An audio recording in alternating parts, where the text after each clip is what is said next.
Fox Business Alert. It is the talk of the global retail sector. One of the biggest names in the entire world for fast fashion could soon make its public debut. Multiple reports are swirling at this hour that Singapore-based SHEIN has confidentially filed for an IPO here in the U.S., which would be one of, if not the most valuable China-founded companies to ever list in New York.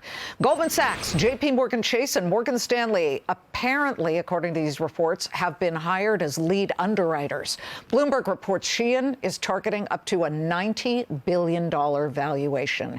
Fast fashion rapidly changing the retail landscape. What could this monster IPO, if it comes to pass, mean for the future of how retailers operate and how the stocks will battle it out for investors' money? I want to bring in retail legend Mickey Drexler. He's the founder of Old Navy and Madewell and the former CEO of Gap and J. Crew and Ann Taylor, and now the chairman at Alex Mill. Okay, first thought about the SHEIN potential IPO. I know nothing about SHEIN other than it's extraordinary. I always wondered how they sell the goods at those prices, and I don't know anything about their sourcing, but that there would be a question about that, and there have been. But the world is, I always say it's going to the bottom, and that's what it is. It's look, I wish we would have that kind of valuation in my next life. But you would want quality, right? And I'm not saying SHEIN isn't, because I've never bought from them, but $3 glasses. By the way, you could speculate that it isn't, and you'd win the bet, okay? Okay. I've never been in the store. I like quality. I'm not from the manor born, but I like things that are well-made and respectful.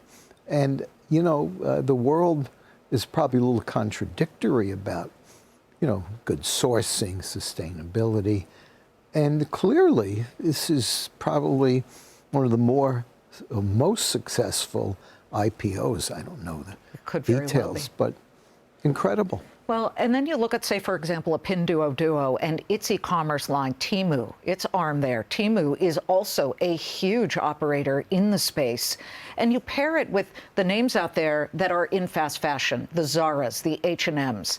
I find that every time I buy something from one of those places, it falls apart, and then I hate it after 2 wearings.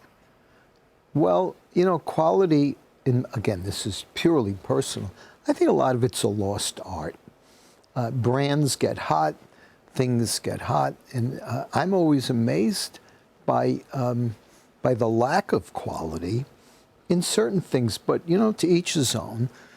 Is it fair to say, though, that the Chinese retailers of the world and the Singaporean, because obviously SHEIN's Singapore-based, really have changed the global landscape of fast fashion?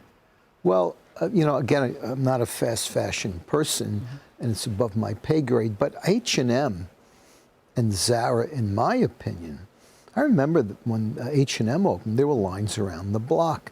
So they were the beginning, but I don't know what their prices are, but I assume they at least triple SHEIN's prices. Easily. Yeah. I want to talk about Cyber Monday. Record-breaking numbers here. Pretty stunning. Amazing. What does that say to you about the American consumer? Well, it says a few things to me. We don't go on sale during Black Friday, but we're like that. I think it's a race to the bottom, sale-wise. People want value. And, I think Cyber Monday and Black Friday are great tips to the consumer not to buy anything for the prior 2 or 3 weeks. Well, the discounts peaked at about a record 31% off listed prices. Yep. So the consumer holds the keys, or the wallet, so to speak. They won't buy until they see a quality discount. Yeah, 100%. And there's a lot of great shoppers out there who save their money or the time to then get the bargains. The internet and TikTok and the influencers have created such an influential market out there. So many brands flood social media that it's almost as if nobody would have known about some of them unless they saw it right in front of them. Quince is a name where you have $50 cashmere sweaters that are actually really darn decent quality, from what I hear. Have you worn one? Well, Some of my Okay. team have, and they Okay. wash them in the washing machine. They don't shrink. They're good quality. So these names with decent quality and a fair price point seem to be emerging. Well, I'm a little skeptical.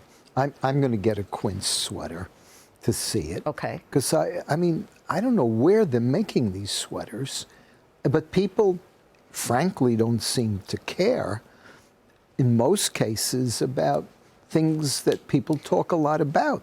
Well, Yeah, people, they're on limited budgets Yep, perhaps now, yep, and they're looking for the 100%. quality. So let us know what you think of the Quince sweater when you buy it. I'm serious. I will. I saw the first ad on it, I guess Sunday. See? Yeah, no, I was. They put in a lot during Cyber But I was weekend. stunned at the price. And then, it's all above my pay grade in terms of how they do this. But I also am curious about the values of where we are on whatever, recycling, sustainability. It's a big contradiction in this world, in my opinion. Again, I'm not an expert. Well, the fashion world is the biggest contributor to trash in this world, and it is a big problem. Well, I always say it's easy to go after the fashion world, and I think they're right. What about the car industry?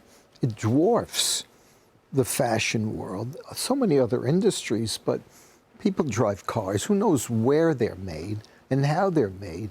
But fashion is an easy thing to latch onto because it's fashion. Well, you're fashionable, my friend. Thank you very much. You got the jeans, you got the chic scarf, and is that a cashmere blazer? Yeah. That looks good. Well, these are all like vintage. Your pay grade ain't that low. Don't sell yourself short, Mickey. Thank you very much.